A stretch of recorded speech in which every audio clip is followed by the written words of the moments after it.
Hello. Welcome back again, our wealthy and healthy people. Welcome to episode 12. Woo. This is season Eve. Is it Eve finale? is it? Like, oh my God, Eve. It's the year before the finale. God. The English was really mixed up. I would say penultimate, but okay. Whichever one, Sha. We are so excited because we're near to the end of season 1. We've nearly there. We nearly made it. And thank you guys for riding with us so far. Yeah. But anyway, let's get straight into the topic for today. Today... You're not going to let them know who you are? No? I mean, okay. For the new people. Okay. What if someone came on episode 12? Sorry, guys. For our new viewers... I am your host, Jesus Christ. I'm your host, Chloe Alexandra. I'm a co-host today, Hey guys, it's Juminat. Hey guys, it's Z. I forgot my role there for a second. But it's all right, we came back. Yeah. But today we just wanted to talk about, we wanted to kind of go back to our first ever podcast and do like a part 2 from there. So we talked about the struggles in uni. It's now after uni. And how we are as young adults and just the whole transition in this economy. This economy, everything is just a... Well, the UK wants us dead. They want us dead. It's just a big kerfuffle. And we just wanted to share our experiences and to see if you guys relate to us. And it's just to vent because these are our futures and all the decisions that Parliament is making is going to affect us in the future anyway. So hopefully our experience and our advice can help you navigate better if you're not where we are yet. And yeah, I just want to start off with more so, me and Z has finished uni. It's been about nearly 2 years now that we finished uni. June that you're finishing now, so now you're starting that path.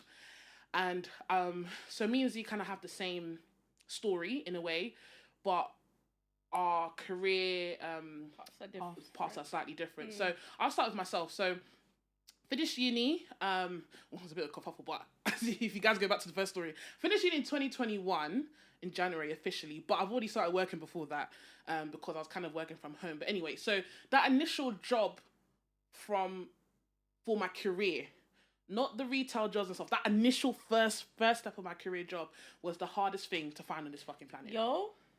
The hardest. Listen. I didn't care about the salary. Give me £2 an hour. Just give me the goddamn job. Yeah. Do you know what I mean?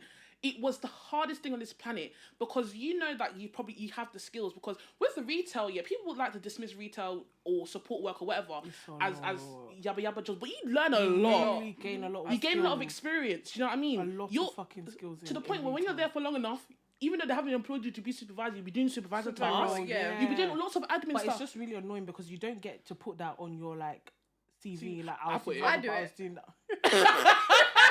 Put it. What do you mean? No, I put it in the task, but I won't go around. I was a supervisor. No. You put in the job description. I put the if it's supervisor's task, then so be it. That I do absolutely. I am doing it. But sometimes, they put your CV through like some system, and then it will just pick out like your job roles or something. Yeah, exactly.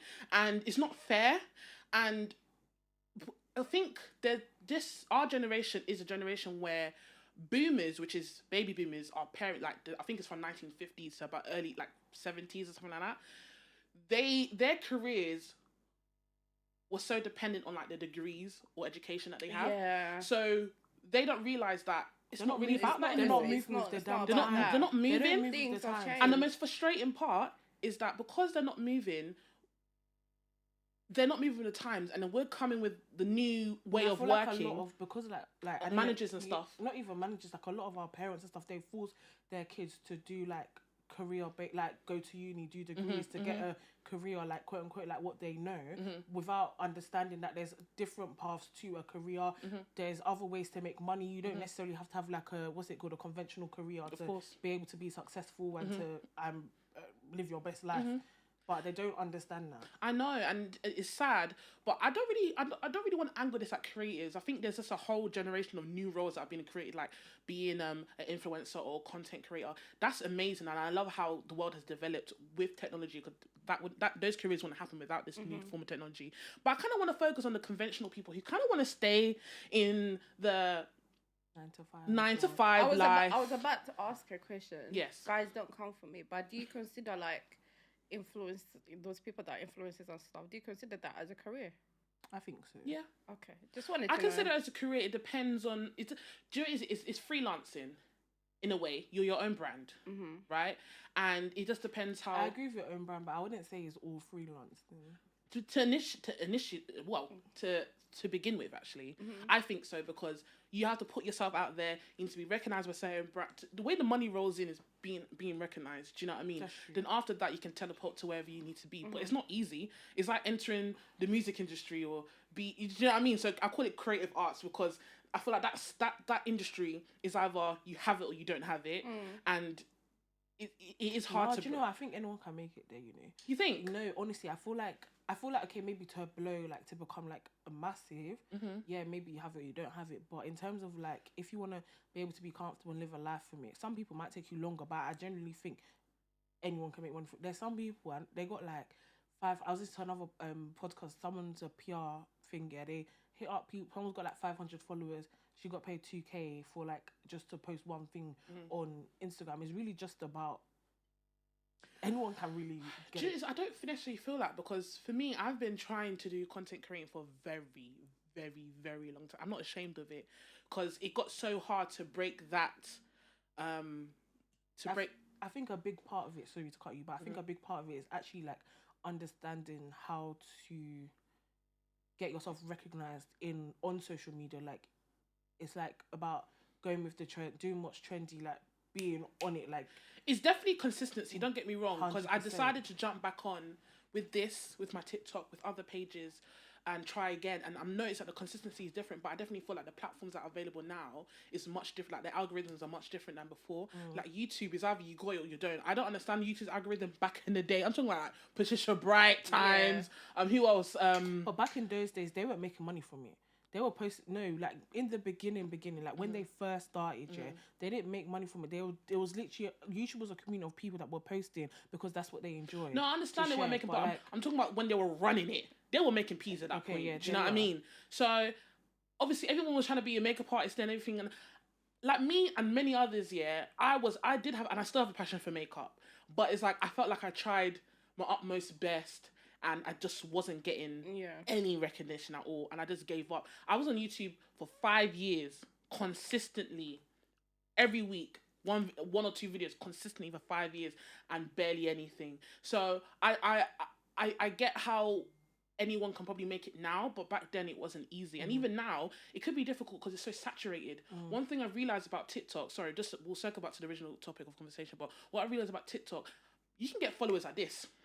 But it's not because people like you, it's because people are just scrolling. Yeah. And the plus button is right next to the heart, so people can just like you. Do you know what I mean? And if you say your followers is on accident. Honestly, because they didn't mean it. It's a maybe exactly. type of thing. I think this week VidCon happened. Yeah. VidCon is basically an event like Comic-Con or something like that a lot of, I think, influencers and stuff come. And back in the day, when I say those lines used to be long, I always wanted to travel to America to attend VidCon and meet this person, meet that one. I think it happened over the weekend, and there was a lot of TikTokers, big TikTokers, like there's one Nigerian woman called Grace something. She has a big afro. I don't know if you've seen her. She's very funny. I have. Yes. Yeah, I think Nobody attended her. Really? Not one person. She has 1 million followers. Not one person came. What? Yes. Not one person came.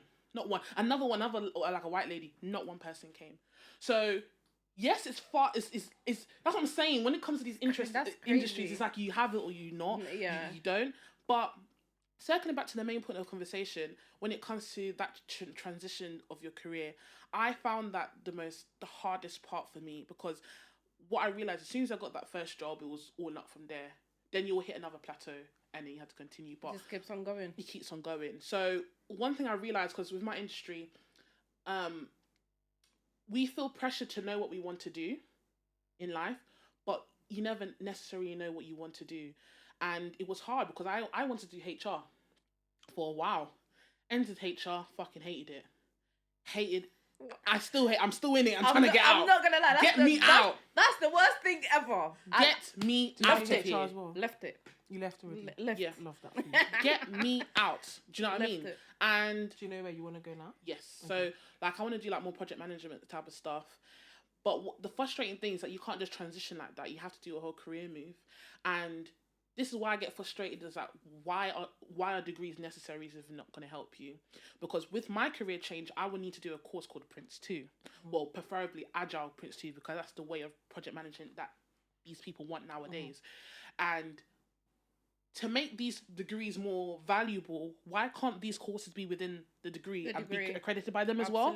Now I have to pay an extra nearly two bags to do a course. Do you get it? It's just like... See, I think it depends on your degree, because I can say, like, me doing engineering, like, when I do look at, like, roles that are specifically engineering, they do have things that we were learning or that we've done. Like, I can say, whether or not I know how to do it, that's up for grabs. But I can say, I can put it on the CV, like, I know what the thing looks like, I know what it is, I know what you're talking about. Like, if you say certain system, like, certain softwares or systems, like, yeah, calm, I've heard of that, I know what it is, like, I can use it. But, like, with, like, engineering, they do that. So I think it depends on what kind of role. Because there's not really a degree for project management. Well, they do have some. Yeah. But I think, like, a lot, like, when I see, like, people be like, oh, project manager, like, when I go on LinkedIn and I see, like, oh, someone's a project manager, like, a lot of them come from, like, there's a vast majority of backgrounds that they come from. That's what I'm saying. Like, you can do a degree in fucking history, and then your history degree don't get you, I don't know, if you want to be a philosopher or whatever the hell, it doesn't relate to what you're doing. Yeah. Like, the point is that nowadays, the degrees that relate to what you're doing is like doctor, dentistry, lawyer, a couple, maybe engineering, I feel like you need that is necessary, like, you know, or aerodynamics, stuff like that, if you want to work with planes, things like that, yeah. But when it comes to, like, business management or international business management, these are core skills that you need in this environment. It's an important degree. I was about to say that, and I think with engineering, I think it's quite different from the HR. I know it's within the same business, but it's different because you're learning about the system, how to operate the whole system. With HR, I know it's sometimes some of the thing is more like basic knowledge, but it's not basic. There's more into it. There's more to HR. When I for example, when I thought I wanted to do HR, I got myself involved in something called a CIPD. And I said, okay, after I finish this initial HR role, so I was doing HR recruitment coordinating, I wanted to transfer to the next role, which will be like a HR advisor. Yeah. I couldn't do a generalist quite yet, but an advisor. And no one would take me without this CIPD. Now, if I did like a HR degree, it would have been looked at, but it still wouldn't have been anything. Because you need that CIPD qualification. Exactly. I enrolled into it. That shit is 3 bags.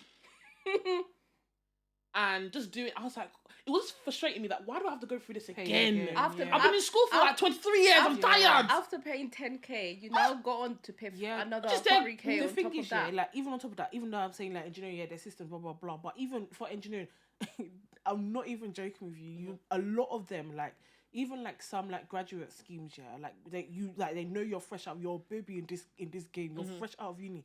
They'll be like, have experience working. Like, shut sweetheart. up! I don't have the experience. Where the heck? Where the bloody heck did you want me to study? The reason Get the first that you want. No, wait, hold on, wait a minute. All right. Where the bloody heck did you want me to study? Go to uni for 3 years, pay £9,000, pay for accommodation, eat and not die, and then you're asking me now, then you want a certain type of grade where you know you have to stay in the library till thy kingdom thy come. And I know that's not how you say it, but that's what I said. And then on top of that, you now want me to have experience. Where?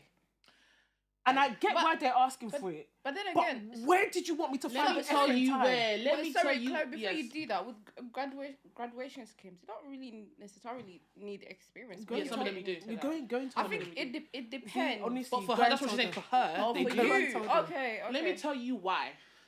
Because you need a bag of shit. That's why people. My child. Yeah. I would advise them to do an apprenticeship. This is where the experience comes from. On my mum's that. Honestly, that's where the experience comes from. If you genuinely do not need to go to uni for what you want to do in your life, if you don't want to be a doctor, if you don't want to be a lawyer, if you don't want to be a dentist, even some people don't even have to go to uni to be a dentist anymore these days. But if there's certain careers where you have to go to uni, if you don't need to, honestly, explore other options because you're just going there to procrastinate. You're going there to waste your time and your money. I understand that, but I feel like as some people that come within the African household, sometimes you don't really have a choice of like, oh, I don't want to go to uni because your parents. There are some. I'm speaking about like parents wise, like it's like you're forced, even though you don't want to do. And we were all forced. We're sitting here. We were all forced. But what I have to say, but what the thing is, there are some parents that would listen. Like some people just come and be like, "Oh, I don't want to go to uni." Come to your parents with a plan, and be like, "I don't want to go to uni, but I'm going to do this, X, Y, and Z because I want to be X, Y, and Z." And weigh out the pros and the cons for them. They might understand where you're coming from. And that's why, like, when my cousins and stuff, they call me like, or if they have like, cause my family, my uncles back home, they're quite successful and they're like, oh, I just want to get into it. You don't just go to them because you want them to invest within your business or whatever you want to do. Come with the game plan. Come with the game plan. Don't just come to me and say, uncle, I just want to get into this because of so. Me too. I'll look at that paper and I'll just look at you. I'll be like, what the fuck do you mean? Yeah. Like, you know what I'm saying? Like, come with your game, come with the business plan. My sister was telling me a conversation because I wasn't in the house when this happened, but my uncle went to her house with the kids. And my little cousin, she just finished secondary school and she's starting sixth form. And I think she wants to follow her dad's footsteps. So she wants to do like IT or something like that. And my uncle surprisingly said, do an apprenticeship. What if I'm going to do a degree in computer science? Do what? Because after that, after you did the degree in computer science, you need to do all these small other DevOps degree courses, software engineering courses. Then you'll be doing AWS courses. I said, babe, like all this is long. Go and do an apprenticeship. You'll get the degree that you want. Then you'll get the experience. Yeah, because they got a lot of degree apprenticeships. Yeah, now, do you understand? So you get the degree and you'll get the experience. You'll be a head start with your friends. Literally, and you're making money. Do you know what I mean? It's a bit of a half and half thing because even though I feel like the degree that I have here is relevant to my life, I can't take away the experience I had at uni as well. Yeah, that's what I was about to say as well. So it's just like, if she ever asks me, I don't know what to really say to her because I'm like, the best, if I the position I am now, I would do the apprenticeship. Yeah. But can I take away the uni experience? Exactly. Yeah. Can I take away the experience? Showed me so much about myself. I can't lie. As much as I fucking hated uni, I met really nice, amazing. That's how you make friends. I have experiences for days. When if I just went straight to work, my life would literally just be work. That's the ghetto. This is the guys like with my. We're going through it, boy.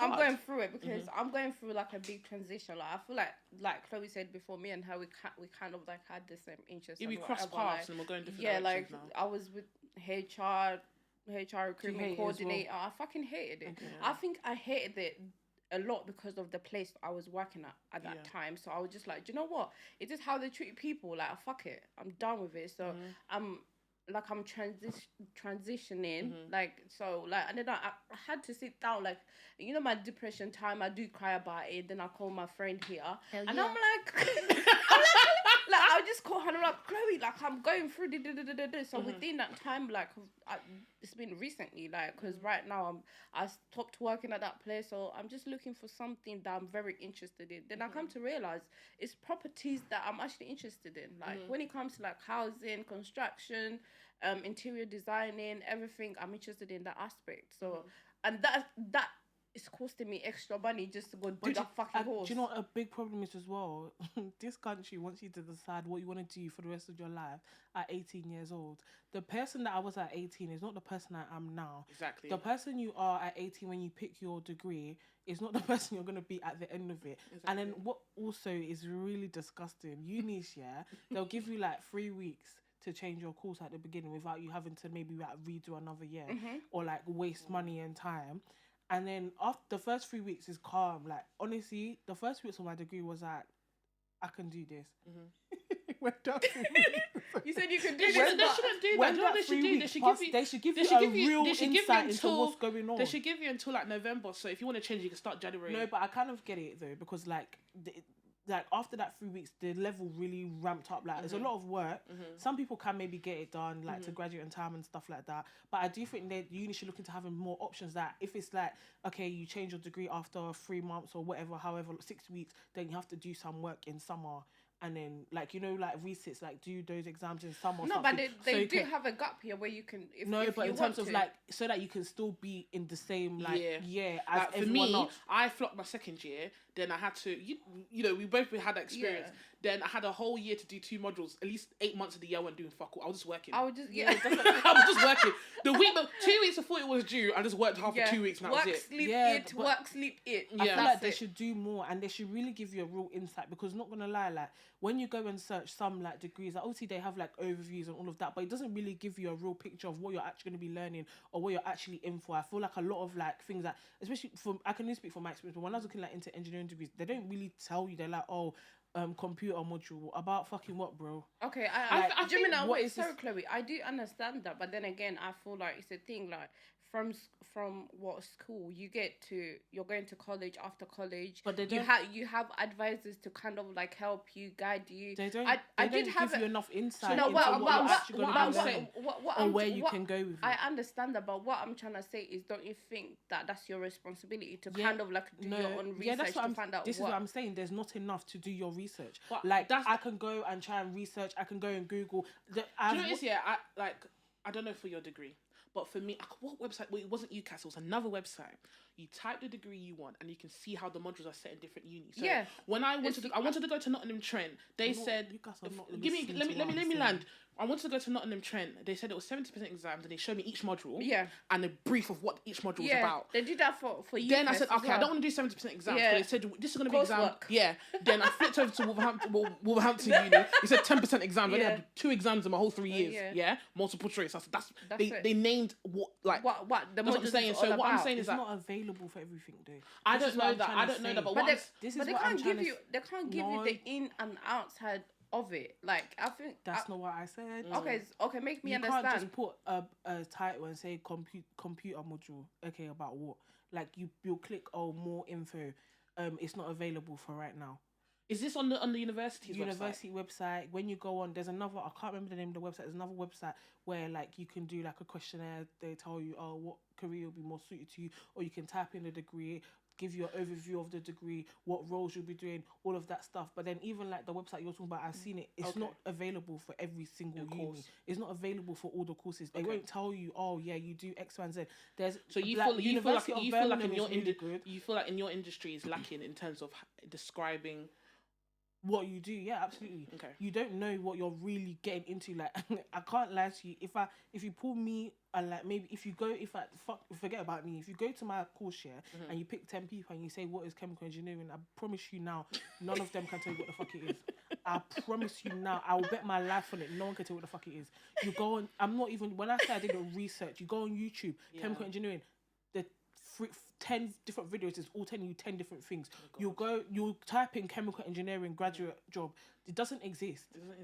But and I get that, but sometimes again, going back to what Z said, not relating to you couldn't find what you were looking for regarding your course, but one thing I would say is that what I've realised whilst having a professional career is that you need to do in-depth research, because it is out there. No, that's what I'm trying to say. It doesn't allow you to do like the lack of resources online, and where you like the uni website, other websites, YouTube, other people, like it doesn't allow you to do the in-depth research. I'm not saying that. I agree with you. You should do in-depth research. You should really try and know what you're getting yourself into. But if you don't know and the website doesn't know, who's supposed to know?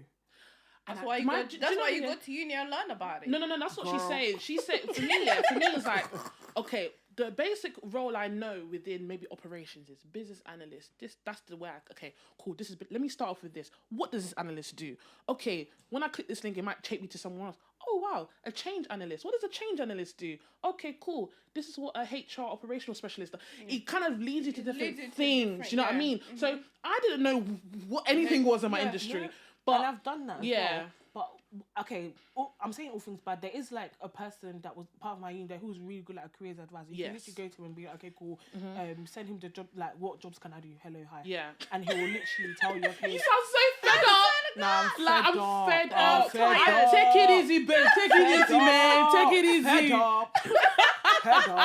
When I find something I want to apply for, you know what I mean? Now ask you to jump through hoops. Can you pose? Can you curl your hair? Can you do this? Can you balance a ball on your toe? No, I can't do anything. But what I will say, when you eventually do find your feet and you fall into a role that you think is good for you, I'm telling you now, once you have that role that's related to your degree or whatever you want to do, once you LinkedIn is going to be the best. Trust me.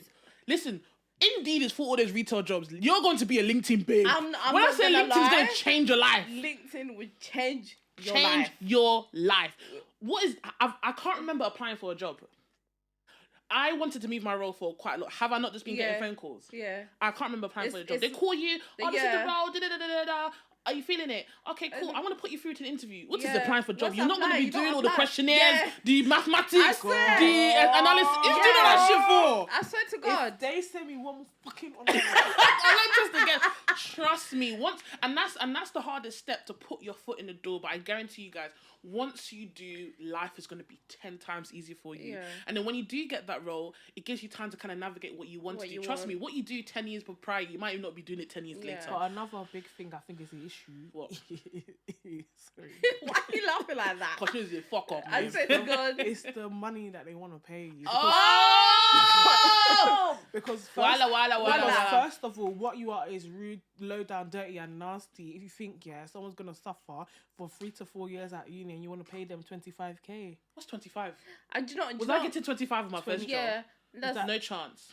I started on my first job, oh my God, listen, I suffered, but I didn't have any admin office experience. So I said, Chloe, even though I was earning more in my previous job, retail by the way, I said, I need to just humble myself and just put my foot in there. I started off as a resourcer. I was getting 19,000. They wanted to give me 18. I said, no chance. God fucking I got 19,000. I said, I need to leave here immediately. It's crazy, isn't it? People get that on internship. Yeah, I know. I think maybe it depends on the industry as well. I got 19,000. Two months later, I became a shift coordinator. I was fighting. It ended up getting to what? I think 20. That was shit. Yeah, I think it was 22. No, not yet. Then I was fighting.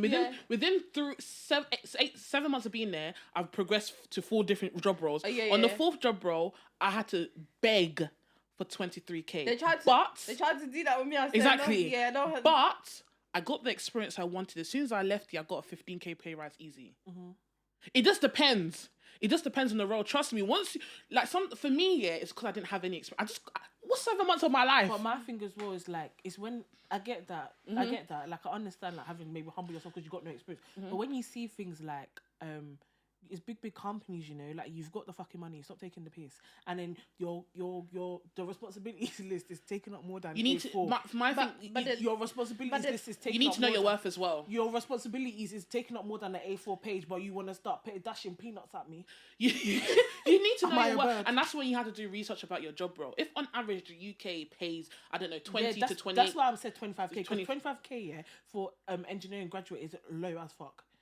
Small. But the thing is, Gemini, if I'm trying to enter my career, right, and I know, not career, but into the job role that I really want to get into, and I know I don't have the experience, right, I'm going to put my foot in, right, and accept that 25k just to collect 6 months. Yes, that's even just too 3 long. months. You don't even need to stay in a role like that. Because do you know what, Gemini? As much as you're saying that, it's because you don't have that experience. No, I have experience. Oh, you have experience. You have the experience. Yeah, it's an error. I'm not doing it. My thing is this, if you can find the 28, 25, by all means, do it. Great. Do you understand? Yeah. If it's a particular experience that they require you to have and you don't have it, close your eyes. Close your eyes. Do you know what my thing? Maybe it's because I don't want to work there. Just close your eyes small. Yeah. Nah. 4 months. You don't even need to be. Just collect your small experience. Make sure the job. When you put your job description, make the job sound big. You know how you said you're not lowering your standards of mommy. Yeah. No, but Jimmy, let me. I don't know how the engineering industry works. Yeah, but I don't know how. But Chloe, once we step that foot into the HR coordinating role within 3 months. I was in that job for 6 weeks. Yeah. After that, I had a 15k pay rise. Straight. No, it's not okay. Let's not focus on the money here. But for me, it's the amount of loopholes you want me to jump through. You want me to be You want me to be the best kebab in the shop. You want me to twirl like a kebab and be the best kebab of your life. But I just can't do that for 25K. Yeah, but that's when you negotiate. Yeah. There's no negotiation on graduate scheme. No, but you negotiating. You don't. Wait, are we talking about graduate schemes here? Yeah, you don't. Okay, graduate scheme because I didn't go for a graduate scheme. Graduate scheme, they should. A lot of them start from 25k in my industry. Yeah, because you're just doing front of housework. And I think that's fair for an entry-level role because we were in the streets like dogs, trying to get jobs. I was in the ghetto trying to get a job. There was no way in heck I was getting a 25k job. No fucking chance. In the engineering industry, it's quite small. Like I know people that start on like 30, 32, and then like for like internships. So like if you do like a placement year, people on like 19, 20, 22 on like placement year. So you're not gonna add. My things here, my things I understand you now because you're talking about schemes. Okay, schemes are different because it comes with different benefits and they do pay higher. I was talking from the perspective of just trying to find a job out of uni. So if it's a scheme, I definitely feel like go for the best scheme. Go for the scheme that pays you the best for the workload that they're giving you. I'm all for it. Get what you deserve. But I feel like if you don't go in that direction, there's a high chance you probably won't get what you want initially. And what I'm just trying to say, you don't have to follow my advice. You can do what you want to do. But what I'm definitely trying to say is that to find a 25k job as an entry-level role for anything is extremely difficult. And I'm not saying they stay there for 5 years. Literally, dip your toe in, couple months, go. That's it. 3 to 6 months. 3 to 6 months. What's 6 months? There was no chance I was staying there for 6 months. By the second month, I was ready to go. Get the fuck out of here. Do you understand? But I said, no, look, the company was going bust anyway. So I said, let me just take this role. I just took it. It looked like I was doing managerial role. But not knowing I was there for 7 months, just doing nonsense. Now I work for one of the top 10 Forbes companies. Do you understand? So it's just that what we're trying to say to you guys is more like, if you're going through just go get a job out of uni, it's okay to collect the 21k for a couple months. And also don't feel... If they're giving you 25, take it. Take it, yeah. But what I say, because a lot of our parents might be like, oh, just stay for a year. A year for what? Listen, don't be afraid to job hop. That's one thing I want to say. Yeah, my mum tried that. Job hopping, you know. Do not be afraid to job hop. If it's not paying you what you want, if you're not satisfied, fucking leave. If my God, they don't understand. They don't get it. If it's not paying you, if it's stressing you, if there's like, my sis, leave. Listen, leave. I'm not gonna die for you. Leave. This is my problem because why would you like? Okay, you want to get the experience, but it's like, you know they're gonna pay you £3 an hour. Okay, obviously not. But like, but £3 an hour. Like, what are you there? And the thing, it's not for me, but it's just not worth the hustle. I'd rather grind till I get what I want, like to begin with, than me go and stay somewhere, stress myself out, and then on top of that, now on top of the work, I now need to go and do another fucking 10 online assessments to get what I want. I can understand. Everyone's experience is different. I needed a job because I have things to pay for. Yeah, of course. And I just thought, I'm the type of person, I will apply until I get what I want, but I didn't have the time for that. I hated while I was working. I finished uni. I want to move on in my career. How long is this going to take? So I just thought the better chance of me doing it is to get what I want was to get this shitty job. This is going to get me to the next job. 3 months leave. But it might still take me the 3 months to find the job I want. Yeah. So, you know, I wasn't really losing anything. Do you understand? Sure. I got to leave the job I hated, to go to a job that started my career, and within, less than a year, I was out, and I got promoted. My retail or my TFL job. No, for years I was trying to get promoted, but they were making me do promotion manager work.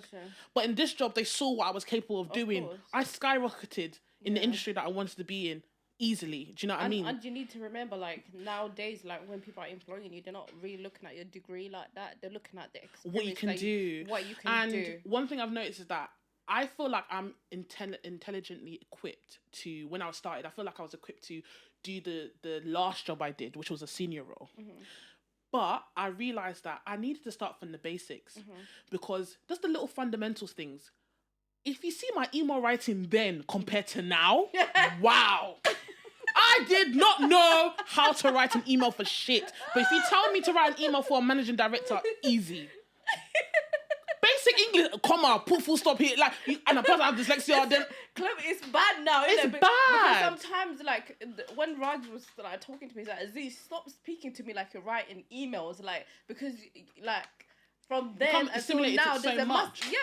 My thing is that, like, all the little small talk, because you need to also, I don't want to bring race into it yet, but because I'm around my people all the time, that was the first time to enter a white collar place. All the work I've had is always minorities, diversity. So I can kind of relax and act the way I want to. Yeah. When I'm in a place of Oyibo people, I didn't know how to talk. oh, hi, Juliana, I'm you. Oh. Like, I didn't know how to do small talk. It taught me how to, this 6 months, small talk, how to write emails, how to communicate with people on the phone, all those little tasks. Even though I could have done it at the senior role I ended up with, I think it was very essential for me to learn all of those basic also, things. I feel like these things, like when people go to uni, like there's a lot of stuff that I feel like a lot of people don't take advantage of. Like what? But like for example, like they have, I don't know if maybe not everyone's uni does it. Like my uni, they have like a thing where you can do like they teach you how to like write emails. They teach you how to do CV, like corporate emails, Never had CVs. That. They teach you how to do your cover letter. Like we did have a department they have like how to answer like I said exam questions. Competency questions. Those babes.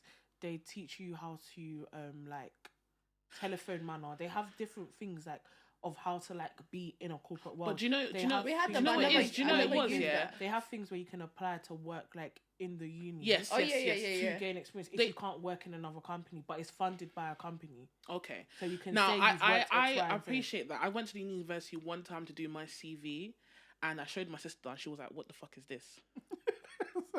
So how could a uni advisor do my let's be real. Crazy. How could a uni advisor do my degree for a upscale bank or consultant firm? Do you understand? I feel like this is a niche case though. Is it, no, that's neo. Yeah, that's what do you understand? So like I stopped going to uni for the resources because the resources was a bag of shit. I think it definitely depends on the uni as well. The resources was a bag of shit. I couldn't rely on to do a telephone call.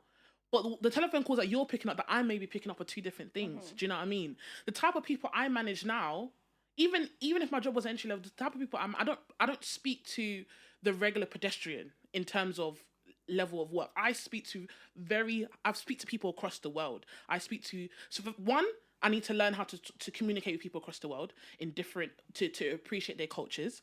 I need to speak to them in a manner where I can relate to them on a managing director level. I need to create a rapport on top of that. Are you guys going to teach all of that in uni? Yeah. You're not going to do that. Now, I'm not saying you shouldn't use your resources, but my experience was very bad. Like it wasn't for me. But I just want to move on to a topic of we've now found our jobs or finding our jobs, and we're now planning our lives. But a lot of external factors are really making it difficult for us to do certain things. And as we're all in our mid-20s, we have our own timelines for our lives. And I think the next step, at one point of our lives, all of us would like to at least purchase or own like a property or something like that. And the way the UK is going... Chloe, before you even finish, you see me, I don't see myself in this country. Honestly, I feel like I've got to go. Yeah. I feel like I can't be here anymore. But this is the thing, and I always like tell you about this. Like when it comes to like, I'd rather invest back home than invest here in terms of like buying houses, because like I want to get into properties and that. I'd rather do all of that back home than do it here, because I know anytime I'm bouncing because I'm not really into that kind of conversation. I think it's a different conversation, but I think it's a bit like it's an interesting conversation to have, because I feel like here you're not seen as British even though you're born here. Like, let's be honest, that in the fundamentals of it, people look at you and be like, go back to where you're from. Like the ignorant people, obviously, but it's like they don't really accept you here. But then when you go back to like, I don't know for everybody else, when I go back to like Sierra Leone, they look at you like you're not from here either, babe. Do you know what? I don't care how you look at me. I know that, but it's just like I'm here to stay. I don't know. For me, it's more like I kind of want to just focus on the UK as it is. Yeah. And there's so many factors that are stopping people to hit milestones, like buying houses or becoming maybe company owners or whatever the fuck. Not even being politically correct. The government wants us dead. They do. They want us to finish. Dead. I think the thing that made me... Their plan is to kill everybody. And growing up... There's no other excuse for what they're doing. Growing up, I was never really... I'd never caught up with the political stuff. I think when they did the referendum, I knew I was voting to stay. That's it. Like, I didn't really go into the government, but once leaving school and seeing all the stuff that affected me, I started listening into it. And I think especially the last 2 years I've been very involved, and I could be more, but the thing that really threw me off and I literally cried was when they did the tax rise. So 40% tax started originally from I think £52,000. Now it's on £38,000. The government is going to tax us fucking piss. In my head, I'm thinking, how they're taking the how fucking the piss. fuck am I supposed to? What pisses me off the most is they will now come and start doing stupid little talks or like news breaks about, oh, we're going to take 5p off the petrol. We're gonna fuck off. You're not doing anything, bro. You're not. If you want, there's policy. Like when you study things like economics, obviously they teach like economics and stuff. Yeah, there's policies in place that you can use to combat the issues that are rising. These things are products of what the fuck you're doing with the fucking economy, and you're not fixing it because it's not bothering you. It's basic economics. What they're doing is this, when it comes down to basic economics, it comes down to supply and demand, right? The easiest thing to tamper with is the supply. Mm-hmm. When the supply is fucked up, the demand goes higher. Yeah. That's AKA petrol. Mm-hmm. So what they're doing is those are factors out. If we're talking about the UK just by itself, those are factors outside of their control. Let's be honest. What do you mean? The petrol tax that they put on, they're taking half of that money. Not the petrol. I'm not talking about tax right now. I'm talking about supply. Okay. Where it's coming from. Okay, cool. You're saying the supply is affected. It's decreased. Okay, that's fine. They can't control that. But there's ways in which the petrol tax. I'm telling you, they can control it. The supply they can't, but the supply they can't. You can affect the supply. When I say not the government, I'm talking about just the UK. I'm telling you, they can't say hello, hi. We need more petrol. Listen. Supply and demand. With the supply, what they can do is, when it comes to I'm using petrol as an example. Yeah, not saying that this is what they're doing. Or I can use anything. You can give me any product. I can give an example. Okay, cool. So the demand for the petrol is fine. Yeah, but we want more money. So how do we affect the supply? So we're gonna tax the owners of the petrol more, right? And then once we tax them more, we can take what we need and we can charge the regular folk more money. That's not affecting supply. But that's still getting the same. It's affecting the supply because I'm getting less petrol for more money. They're using, I can't remember the name, but they're using a different policy to, like, in terms of like tax, to get more money and to cause like more cost and stuff. But in terms of like black and white, what's coming in, they the same amount is coming in. Okay, calm. They've decided, okay, cool, we're gonna increase the tax on the petrol and we're gonna make the petrol more expensive. And then they come and they're like, the petrol's so expensive, and they try to blame it on like the war. Like, petrol's so expensive, let's take off 5p. You're not doing anything, bro. Like, stop. You're not doing anything. What the fuck's 5p? What the fuck is 5p? Stop taking the fucking piece. You're taking the fucking piece. Stuff like inflation. Why the hell is inflation 9.1%? And you're there tampering. You're there changing NI. Oh, you get to keep £500 more of your money. Okay, thank you, sir. Thank you for giving the money you already had. Do you get it? You're saving £500 of money from tax. You know you're doing. The thing with the government, they're causing problems, and they're not doing anything. They're doing little drops like this. And they're trying to present like they're fixing it, but they're fucking not. I think what scares me is that, first of all, Tories it's been about nearly over 10 years that they've been voted back in from Labour, and they promised no tax cuts or tax increases. They've done 14 since then. Yeah, that's number one. Then what scares me the most is about the way the UK is for whatever party. Once you land a price on something, that shit is not going away. It's just really going to increase. Little things. It's true. I dropped my mum off at the airport last year in November. They said, and that time they're gonna start charging £5. It's £5. At the time, it was like 10 days before it was 10 days before the act started. God. £5 to just drop someone off at the airport. I saw the sun, I almost fell down. I was like, what the fuck is this? And the problem with this here, once it's give it 5 years, it's gonna be £10. It's gonna be £12. No, they'll put £6.50, £7.50. Yeah. Before you know it's £10. Literally, £15. Easy. It's done how that nasty now started doing congestion charge for £15 for fucking what? Exactly. Till 10 p.m. Don't you have shame? It's because it's not affecting them. This is the problem. Yeah. The things they're doing is not affecting them at all, and then they now come on big TV. During the pandemic, they didn't want to send free school meals to the kids. Did you see the nasty things I saw that. You opened a can of tuna just to put the tuna like this and put it inside a bag. You opened the tuna and put it in a money bag, not even a food bag, a money bag. What the hell are you doing?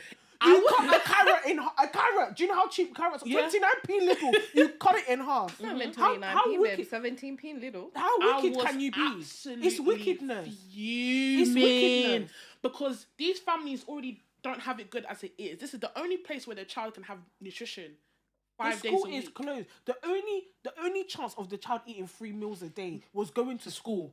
Breakfast club, lunch, and then they'll go home and they'll eat the small dinner that they have at home.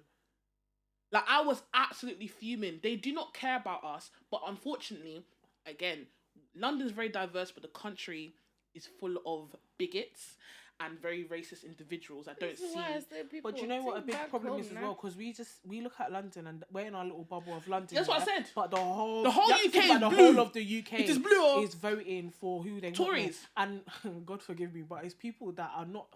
That won't be alive in the next 10 years. They're half past dead, and they're allowing them to vote. Not half past dead. They're allowing them to vote, and some people that maybe even vote for Boris Johnson are probably not even alive to see what's happening now.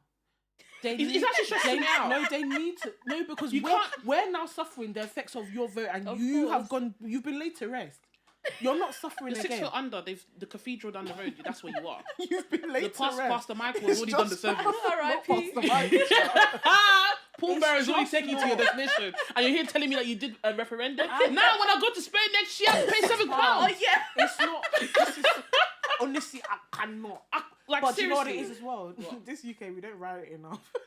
do you know what countries go hard? France and Germany. You see those two places there? They go nuts. You see us UK people, we're too passive. You see we don't want to offend anybody. Good Morning Britain, they'll be doing, oh my God, it's so, I can't have to choose between bills and food.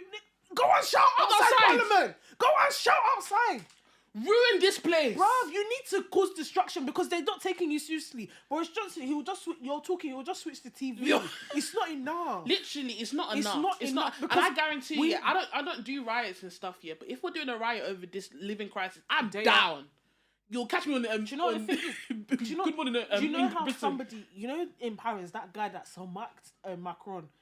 We need someone, a Caucasian, obviously, needs to take one for the team and go and smack Boris Johnson. He needs to. Macron, the French. Yeah. Okay, yeah. He needs a smack. Boris Johnson needs to flog him. Someone needs to throw tomatoes in it. Tomato. Flog him mercilessly because he doesn't. He needs to flog him mercilessly. What's actually going on? What is going on? I'm on my knees. Every day is an EastEnders episode. Your bro was there squeezing ash in the corner of the room.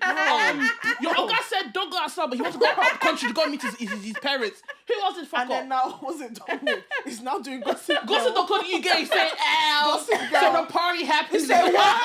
I got a picture. Who won it? Who won it first? Do you know what I mean? Let me say who else fucked up. Literally, it's like a new episode of EastEnders. Every day, Do you know when I was done? It's when they now said they found polio in the sewer. I said I can't with this. You know, honestly, I saw it. I just closed the finger and put the phone down. You're not gonna kill me. What the hell is going on? You know what?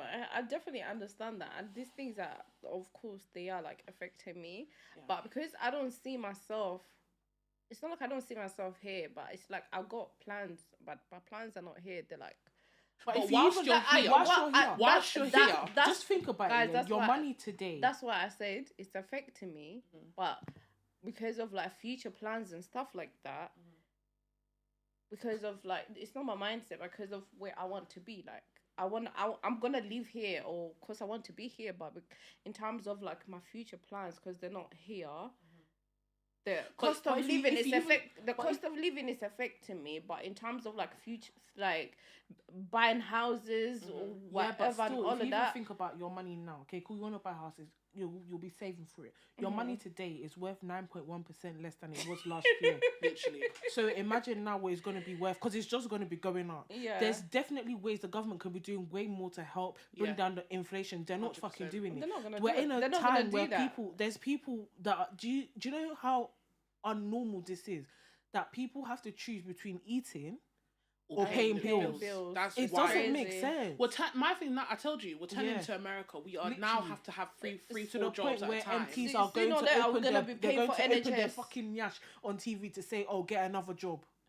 Why should I have to get another job? And you can't get another job. Have you seen that conference where Priti Patel was there and somebody asked her, "Can you survive on 1,200? Can you take care of your family on £1,200 a month?" She felt silent. So what the fuck are you talking about? Silly bitch. And the thing that she's a silly bitch. And then when they'll come back, you know as well. What do you know how they take the fucking piss? What? Because do you remember during like the pandemic, they had a vote of like whether they should do free school meals for children. I think there was like 6 or 10 MPs that turned up. When it was them to vote for whether or not they they should get a pay increase, the whole place was fucking full. And of course they voted for yes. Of course. And do you know what? It's mad, yeah? Just deep. Let's think about them. That's their job, yeah. Imagine you go now and they're like, okay, cool. Every 3 months, Chloe, you need to decide whether or not you deserve a pay rise. Whether or not you think you fucking deserve the pay rise or not, you're gonna say yes. Let's be honest. Of course. How can you? Do they do that at your workplace? No. Have you experienced that at your workplace? No. I've never experienced that at my workplace. Why now, you as an MP, do you go and vote for whether or not you should get a pay rise? What the hell is that? Are you stupid? In your own fucking workplace. You were there clapping for NHS nurses, but you weren't paying them money. They even voted. Do you know what? They have to pay for parking. Yeah, they have to pay for parking. What the fuck? And do you know how fucking expensive it is to park in hospital? Do you know? It's expensive. They have to pay for their own parking. We're living in hell. This is hell. It's hell. You can't survive here. You can't. You can't survive here. Just if you can't be a regular Joe in this future economy anymore. Because we have to be real. All of us are all ambitious and we want to be this and want to be that. That's amazing. But there's some people who just want to live a regular life and just be. I don't know. Maybe what's a regular smuggler role? Maybe even if it's just a customer service advisor doing something. You know, they can't survive on that money. Doing that. You just can't. Some people are just happy doing that. You can't do it anymore. It's because they want us there. I'm not even joking. I'm not joking, this is the government's plan. If you didn't go to Eton, Oxford or Cambridge, they want you dead. They said you don't deserve a place until you can get out. They want you fucking dead. It's not an excuse for that kind of behaviour. I feel like, okay, the cost of living is going up. Okay, how do we go about it? I don't know. You just have to get another job because the cost of living is going up, yeah, but your salary is not rising at the same rate. It's not rising at the same rate. Do you know what I think? I feel like every person should have that business mindset. But what we're saying, some people are just not like that, and it's okay. It must be like that.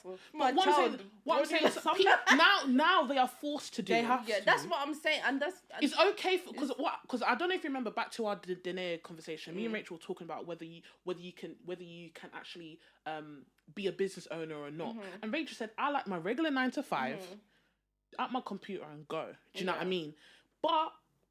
And that's what she wants to do. But she knows she can't do it because she has a house, she got things that she needs to pay for. Now she got 3 jobs. 3. And she's already doing... Normal. She's not normal. Do you know what I mean? It's a lot for one person. It's a lot for one person. What time do you have a social life to meet people and develop in other areas of your life? Not even to meet people, just to relax. You know? Money is not easy to come by for the regular Joe. Now for me, it's like, okay, I see myself being successful. I'm ready to stride and do whatever I need to do. But when I spoke to the tax man a couple months back, because they fuck up my tax, man, but I got my tax back anyway. Yeah, I need my money. They said, and she sounded so fed up on the phone. She said, listen, between the money of she said 42k to about 65k, don't bother. There's no much difference. Can you imagine? It's mad, isn't it? Because it goes. They said it's a waste of time. It goes all to tax. You're just paying more money. It is an absolute waste of time. It's crazy. That's a £30,000 gap, you know. Gone. She said it's a waste That's of time. why as well it's very important when you're negotiating your salary. I understand you want the round figure to look cute and that's great. But also think about what you're doing. It's not even about knowing your worth. Think about what you're doing. Think about where your salary is gonna land you. What tax bracket are you gonna land? But that's the problem now. That's why there's the influx in job roles. Because people are like, okay, you're paying me to do a managerial role, but the money I'm getting it's not your fault, but the money's entering my pocket, it's not worth it. So I'm not gonna go and take that role to be stressed out when I can just do the role below it and get the same pay. That's why everybody's leaving. That's why people are leaving, because it's not worth the stress anymore. And that's what's happened. There's a strain in the working environment. It's not worth it. And that's why they're trying to do other benefits. So you see, like now, they're trying to do the 4-day work day. Some companies, like just now, my sister's company, there's now set on Fridays you could end at 1.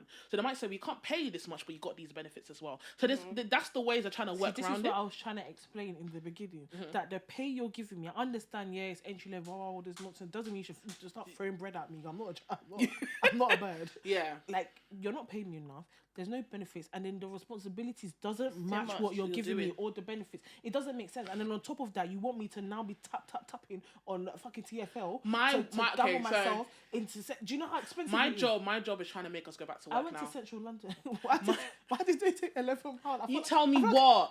So my job is trying to make us go back to work. Like robbery? My job is trying to make us go back to work. Now I work from home. Yeah. Now my last job was across the road, like 10 minutes drive from my house. I didn't care. But throughout the pandemic, a lot of people have been working from home. My sister has not gone back to the office since February 2020. So for me, they asked me to go back to work. I did the calculate because there was one version website I checked. the travel to go to work 3 days a week, but in 2019 was about, from where I live now, was about 200 quid a month. I can do that. It's no problem. That's expensive, but I can do it. It's doable. To go to work 3 days a week now, from where 400 quid. Am I paying rent? 3 days. I said I'm not going to work. Do you know as well? And I told my manager that as well. Yeah, even traveling to work is more than what you're being charged. It takes up a larger chunk of your day. Yeah, you need to wake up earlier, actually get ready, and look like you can be on the streets of London without being captured. Then you need to go and find clothes that you can wear in the office because they're doing. I need to buy clothes. You're doing office attire. You need to go and buy actual office attire. To go add all that money up. See if it's worth it. And then you need to be going to work. See if it's worth it. Lunch. Should I die, babe? You're getting charged 40% on top of that. It's too much. See if it's worth it. I told my manager, I was like, I financially cannot afford 400 quid a month. Yeah, I'm not Can doing you it. afford 400 quid a month? All the MDs He are can't afford it abroad. all the MDs are just like, oh, you know, bro, you're getting paid like 150k. Yeah. Shut the fuck up. Do you know what? Do you you're saying, oh, that's fine. I'll send you my bank details. Send me my money every month. month. When you get paid, that's fine. I'm going to need about 400 quid. 400. 400? No. You need to buy lunch. Oh, yeah. And you need to buy your clothes. About £800. £700. Come and dash it my way. If it's paying okay, me to go that's to fine. work, I'll come. come. Absolutely. I'll be there before you. So I know they're trying to transition. I know they're trying to transition to go back to work. I know they want their buildings to be used. I get all of that, but the life before the pandemic is different to now. Everything has changed. Everything's changed as well, because if you look at all the ages of like all your managers and stuff like that, they're like, I feel like that most of them are like boomers ages, and they don't. I don't know what it is with that generation of people. They don't like to move with the bloody times. They don't. See, for how many 2-3 years now, the work has been getting done adequately from my home. bedroom. What is the problem? What do you want? What do you actually want? At home, turn on your camera. What the fuck do I need to turn on Why? my camera? If I was at work, I would be on a phone conference with you. You don't see my face. Why the fuck do I need to turn on my camera? The work that you asked is being delivered on time. Micromanaging. Is absolutely ridiculous. I honestly can't. But the only thing I would say, and I definitely feel like, if I started this workplace before the pandemic, I would have had a slightly different experience. I feel like I've missed out on opportunities to meet people at work, talk to people, and because with my other job, that's how I escalated. This one, I don't know no one. Yeah, I have not seen anyone. That's the only thing I regret. As much as it's not, even it adds routine to your day as well. Yeah, because you have to actually get on. No, I think it's really important. It's really important. To network. To network is extremely important. And that's the only reason why I'm thinking, should I kind of go? I'm not going to 3 days. I'll go when I want. Maybe 1 day this week, 2 days the next. That's it. I'm going for what I can afford, Do you understand? But I definitely think it's really, really important. So I don't think it should be 100% work from home, because that, especially as a new person, you're not like you're in the company, you're already there. As a new person, you need to network. And I'm telling you, it's important. As much as you need to network here, now that, of course, like, you speak to your colleagues through emails. I don't talk to anybody. Because I don't need them to do my work. What I'm saying, like, what I'm trying to say, what I'm trying to say is, like, you contact them through emails. If it's necessary for them to call, you don't really get calls like that. No. It's just through emails, and some of them has pissed you off already. So the time you pissed me off, I already lost interest in getting. Do you see that connection? But it's not about how I personally feel about you. It's about me progressing within the company. And I think you're focusing on like how like you feel in a social setting. It has nothing to honestly. It literally has nothing to do with how you feel. I don't care. I'm not here to be your friend. I'm here to progress. Yeah. Well, and as much as you guys feel like that, I feel the way I feel. In a workplace, if you end up making a friend, it is a bonus. But I'm not there to make friends. I'm there to progress. I'm there to make connections. But you know the things as well. Like even like say you're at work here, like maybe you're doing a bit of like office banter here. That's fine. It maybe makes your day go a bit faster. Like, it does. If you're just there on your one desk in your bedroom. When I was working in the office in my last job, or you can just go toilet. But now they'll be like, "Hello, why are you not online?" No, they don't know it's me, boy. I'm not gonna lie. But like, not you personally, but like some people, like you can't just. There's no work-life balance. They'll send you stuff at stupid o'clock at night, or call you in the morning, or send an invite for a meeting at 9 a.m. but you sent it at 7 o'clock in the evening when I've already logged out, and you're making it an issue. Do you know what I mean? So I definitely understand the importance of working in the office. I understand that, but I stand at my point. I don't. A lot of people care. say that they end up they feel like when they work from home, they end up working more. Yes. Than like if they were to go to the office, because like that's what I'm saying. Going to the office does add like structure to your day. It's like, okay, cool. I'm a bit log off and like fuck off. No, yeah, like when you leave the office, you've left the office. Like you kind of leave your work wherever it is. But then some people, I feel like sometimes you might not even clock the time. I stopped doing that. You know, before when I first started, because I wanted all my work to. I said, "Fuck, you're not paying me past 5 o'clock. You want me to have headache to my Love Island at 9 o'clock? God forbid. I log out. I ain't doing that shit anymore. If you want to shout at me at 9 o'clock in the morning. Yeah. I will leave the email half written. When I log in again, the email will pop up again. Yeah. I'm not stressing myself anymore. And I think that's how it should be. But I think for a lot of people, like they do. There's pros and cons to it. But also, I do think it's more of like a thing when you're like black in a workplace. I feel like you have to do more. Yes. You feel like you have to do more. You feel like you have to like work more than what you're being paid to and do. I think it's like even just I think it's just the basic stuff like presentation. Like, do you know how much stress-free I feel like not figuring out what wig I'm going to wear in the morning and then get to work and like, oh my God, your hair's long today. Do you know what's so mad, yeah? When my sister used to work in a bank, and she used to be like, oh, like when she used to like start a new role, she used to be like, oh, I can't wear braids. And I never used to get it. And then she was like, now my sister wouldn't go to the interview with braids. Yeah, my sister as well. She'll take it out. Yeah, she'll literally never ever go to interview. You have to plan like your hair around interviews or like starting new roles. Yes. And I never used to get it, but now I understand. Because it's fucking annoying. Oh my God. Oh, don't touch me. And it's not even that.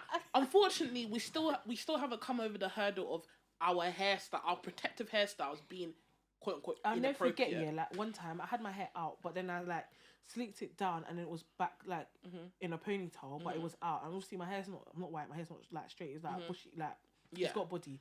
This girl had the exact same hair as me, like white girl had the exact same hair as me, but obviously her hair is like straight in it, so it falls. I swear the ladies come to me and be like, oh, your hair's not work appropriate. I said, what? I said, sir, what? We have the same hairstyle. We actually have the same hairstyle. What? It's the same fucking hairstyle. You are so nice. It's the same hairstyle. My thing is just like I can't kick off. What do you want me to do? I can't be like we have the same hair. But now I'm aggressive. Now I'm combative. But that's what I said. Like things like that. Like I know it happens, but do you know what? I'd rather work from home than seeing people's faces. Like that's just anti-people. But what I'm saying is, as a black person, it is difficult to be in a predominantly white environment because of all the fucking microaggressions. So whilst working from home, I haven't had to deal with that. I'm fucking loving it. I don't have to wear my wig. I don't have to feel like I'm blue my wig in the morning. I don't have to be like, oh, Chloe, I like your lipstick. Your lips are nice and big. I don't have to deal with it. Since I've dealt with it, I don't have to deal with any microaggressions. But what I will say, with my short experience when I was in the office, it helped me. So as much as I don't like looking at people, talking to people and being with people, it's weird. What I know to do when I get back into the office, if those microaggressions happen, I'm definitely combative. HR. I don't give a heck. I'm going for HR. When you want to learn how to not to be racist, that's between you and your HR. Yeah. But with me, I would definitely be like, what do you mean, man? I'm going to question you on the spot. Yeah. You have to also be careful because I know someone where someone was like about them, oh, like she's really like loud and like, you know how their people are and like aggressive and stuff. Shut up. Bro. So obviously she said that to someone's told her, and then she's gone to HR and told HR, please, why has HR told the person that, like the person that said that she's loud and blah blah blah, why has HR now gone, because HR's friends with the person, gone and said, oh, by the way, this person made a complaint about you. You have to be, obviously that's not confidential. Yeah, it's not like what you're supposed to do. But that's her particular situation. But you also have to, I feel like it's happened in other but like, okay, for example, like my sister has a perfect example, so she was doing a contract this before pandemic in Amsterdam, so she was flying to Amsterdam every week, and there was a particular manager, she got to Amsterdam site and she was wearing like her leggings and then she came from the gym. So she went to the bathroom and then changed into her work clothes. And one of the partners said she was working all day in gym wear. She's not wearing a proper attire. Fucking liar. The woman, and mind you, the woman is controlling the project, and obviously you have more ties. So she, when it comes to consultant work, they either put you in a project or you're on the bench. When you're on the bench, it kind of looks bad, depending how long you're on the bench for. So obviously Rachel had proof. She got the client's email saying, did I wear a thing? They said no. She got the CCTV footage. They said no. But because HR wasn't listening, or I don't know what they were doing on Rachel's path, they made Rachel go on report. And I remember that time, it wasn't a good time for her. She was not okay. And I will fast forward for about 6 more months. I think it was the same manager or someone different, and they said that Rachel didn't attend a meeting or whatever, but it was racially motivated though, yeah. And she was like, I'm not having that again. She brought back the first situation. She brought back all the emails. She made a case, a whole case file, day to day, dot to dot. Of course. Smacked it on the HR desk office. You're going to read it, and if you don't, see the racial, I'm gonna go to. I'm gonna yell about it. I'm gonna yell about it. They read it through. They thoroughly went through it and everything like that, and they made the woman apologize. Obviously, that's not enough, but to ask a partner, that's like past director level, to apologize is a big thing. And well, it's not big enough. I mean, that's not much justice, is it? But in the corporate world, it's kind of huge. And they took off a report, and because obviously you do yearly appraisals, all her appraisals were marked like to the lowest performance. They've taken them all away because she missed 2 years of bonus. Yeah. You fucked up 2 years worth of bonus. They backtracked her pay. You have to. They did everything. How fucking dare you lie? They should lie. No, I'm sorry, but the lady needs to suffer consequences. She has to, but she didn't. It's not enough. This is the problem. She will continue to reoffend. Yeah. They should pay me my pay and your pay together. Mm-hmm. Honestly, they should really. But she will continue to reoffend because the consequences is that. Oh, I have to apologize. She doesn't give a heck. So what? Just because you said sorry, it's not gonna take away the fact that you're racist. Do you know what you don't understand the emotional turmoil? Because I was dealing with emotional trauma. Yeah, at home. Emotional turmoil that Rachel had has been inflicted on Rachel. The people around her as well, because you now have to deal with that. Yeah, and the fact I have to see you every single fucking day. Girl. Yeah, it was pretty wild. So it's them ones where like that's my fear of going back to work, but I definitely see the benefits of going back to work as well. It's a hard one. It's pros and cons. And exactly. But I think it does largely depend on your environment, where you work, and the people you work with. Because even now, I keep talking about her because that's the experience that I know of. She's now propelled to higher roles, which is amazing because she has a good manager. When you have good management, it's really important. I'd rather have that relationship with your manager one-to-one than be talking to everybody in the else. office. I appreciate that. Having like a bad manager can really ruin your job. It can make you think you hurt your job. It can make you hate your job. But when you go for interviews, it's very important to analyze the people that are interviewing you. If it's your manager interview, think about how they speak to you. Do you like their energy? Do you like their aura? Questions? Ask them like, what's your managerial style? Coming from a HR background, I've done a few interviews, conducted some interviews, and it helps me with my interviews. So before I started doing the HR roles, I'll be like, I'll answer all the competency questions and that's it. Do you have any questions? I'll be too shy to ask. No, that's it. But now I ask I'll like, how's your business culture? How do you manage the team? And my manager was shocked. He was like, what? He was like, that's a good question. I'll even ask, why did the last person leave? Oh, you can't. Yeah, that question's a bit rocky. Do you know what I mean? Well, you can. It depends how they take it. Do you know what I mean? You said, why did that last person leave? Is it because they hate you? Is it because they don't like the culture? You can't ask that. It's a bit confidential. It's a bit confidential. You can. My career advisor told me I can ask. You can. It can be hit or miss with people. Yeah. Depends on if you feel like you can ask that question, ask that question. Or if you can word it differently, then word it differently. I know what you mean. Do you know what I mean? So when he was really shocked, because I was like, he was like, that's a good question. He was like, why do you ask those questions? Like, because yes, I'm doing a job for you guys, and you're paying me. But what are you guys giving me? I need to be in a company. Yeah, I need to be in a company when I'm comfortable. Yeah, I work best when I'm comfortable. I work best in a company that takes care of me. I need to know the benefits I'm getting and what you guys are doing for me. And through that, you're showing you know exactly if we're doing a transactional basically situation, you're gonna get the most productivity from me and longevity. If I like a place, I will stay. Do you understand? Absolutely. If you guys are not giving me the vibe, I'm out. I'm out. Do you know what I mean? I'm gone. I'll leave even if the pay is good. I have to go. After answering the competency questions and those 2 questions, he said, "I don't think I want to interview anyone. I really like you." Was it not the next day? Yeah. Chloe, you got the job. As you should. But interview styles is really, really important, and I can't fixate enough. They are going to ask you competency questions, but you need to show your personality. Do you understand? If you feel like you're struggling in terms of the question, the questions that you ask them. Because there's someone that works for like a bank, and her man, when she was getting interviewed, so when she got the job after, her manager was like to her, like, honestly, there's people that have more experience than you, but I look at your personality. Can I work with you? Do I like you? That's what's more. She was like, people have more experience than you. Someone's been doing just the exact role that you're doing. Exactly. And I chose you over that person because we get along better. She was like, I want to work with people that I like and I can get along with. Yeah. It's important. I can't. But what I want to conclude with is, what have you learned so far in trying to transition to your professional career? How do you want to tackle, as an individual, how do you think you'll be able to tackle this cost of living crisis that we're going through, if it is going to affect you? And what advice do you have for our viewers out there who are coming up to these hurdles or are in it as well and probably don't know what to really do, if you have any advice to give them? So, Z, do you want to start? I don't even remember the first question. The first question is, what is my first question? My first how are you finding the transition?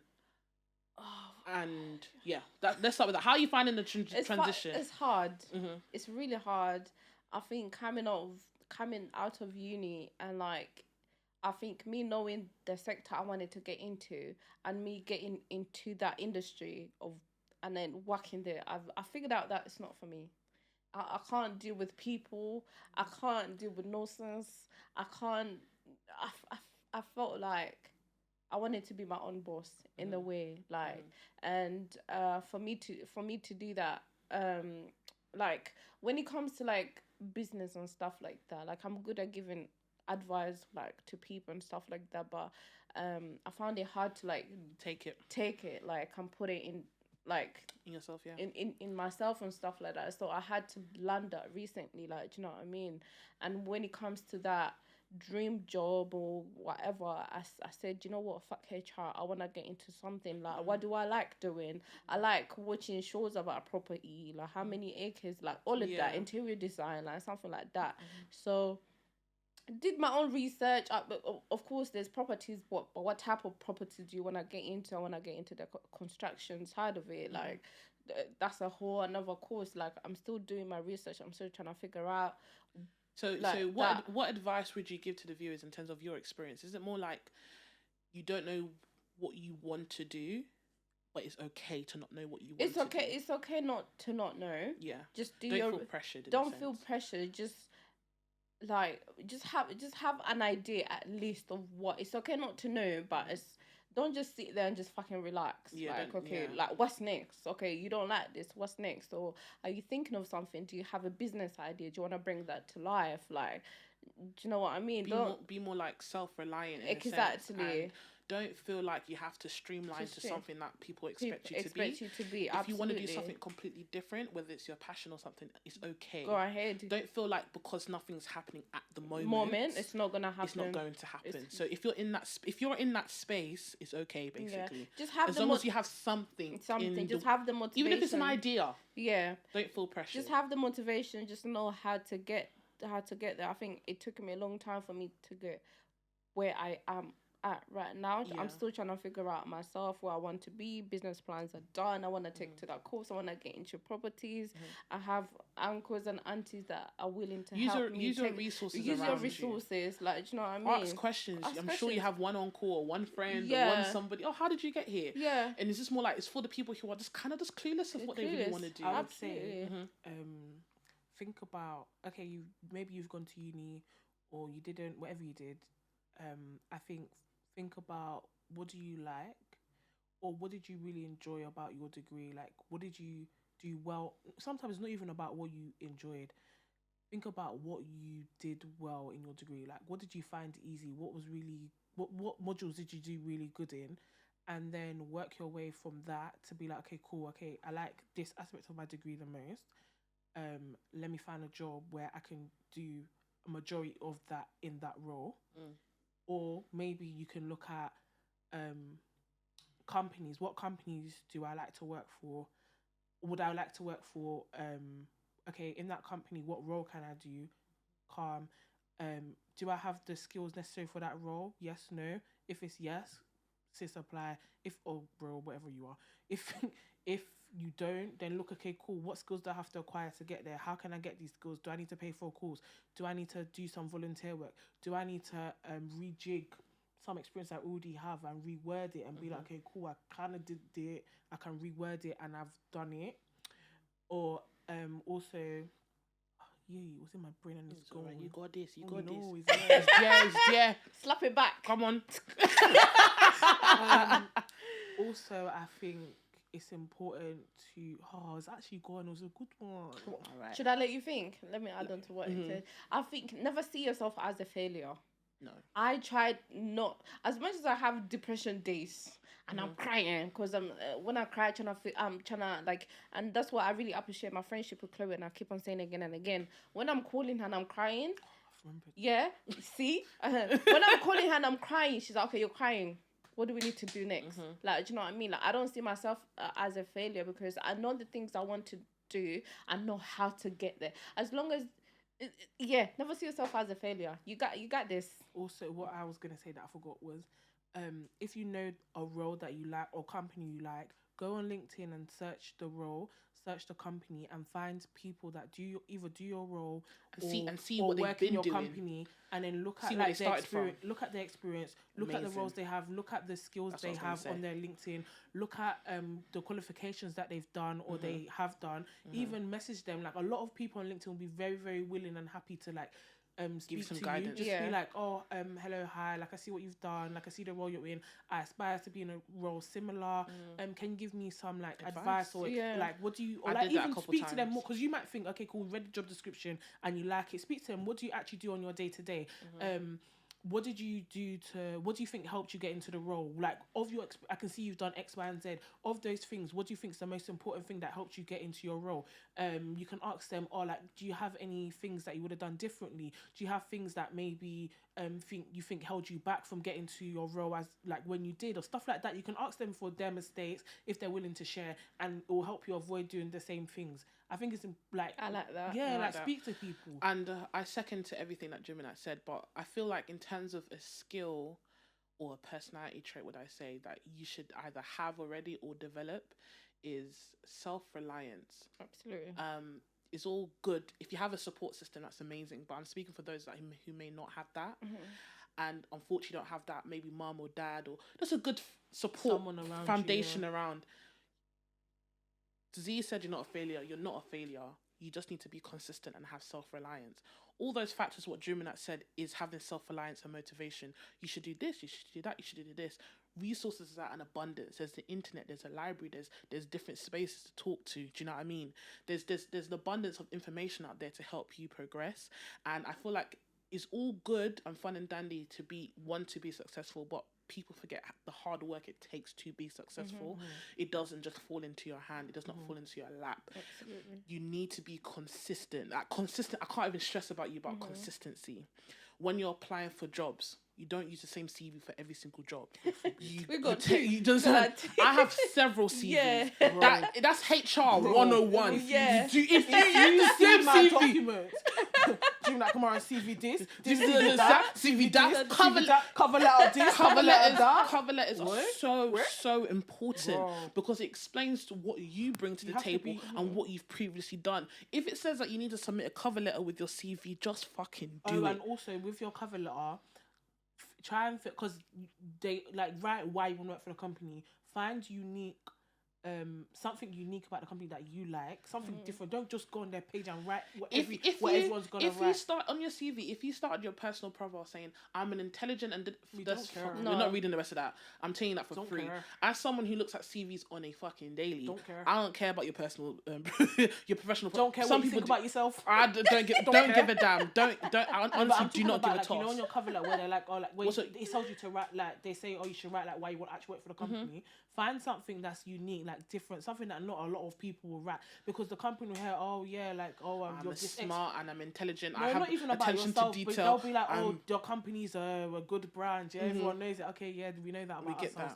what do you like about it? Like, what is the one thing that draws you to the company? Find something unique, because it'll be like, oh, they'll be intrigued by you. Like, you did your research. And you know what? Yeah, like when you're looking for your career job, like they'll grill your ass. Depends on the interviewer. Yeah, it's not your favorite color. What's that? If you get an interviewer like me, you're on deep shit, because I am grilling your booty, because I don't care. I don't care that you can come to work on time every day. For me, it's more like I can see on your CV. That's like a for swimming.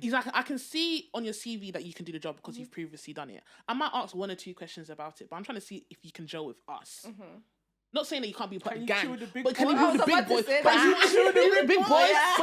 it's more to do. Can you really assimilate to our culture? Yeah. Do you know what I mean? Because it depends on the role you're doing, but most likely do you actually align with the company values? Do you know what I mean? And it's really important, because as time goes on, management is going to get younger and younger and younger. People like me who are in the mid-20s are doing interviews. Is it bad that I used to do that? For the HR coordinating role. Like, so when I used to interview like candidates and stuff like that, I used to like, when I'm speaking to them on the phone, like their vibes. So I'll be like, okay, I'll put you through for an interview depending on how so when you shortlist them, basically. And for me, but I was doing like the proper Zoom interviews, and they're so fixated on competency questions. Oh yes, here's the 3 things as a team. No, I'm not. You have to forget. You have to be a human being. You have to be a human being. Oh, and guys, also, I was being ignorant. I'm being ignorant. Don't get me wrong, but don't listen to me. Like, if the job is telling you they're gonna pay you 5K, you better go and take the job.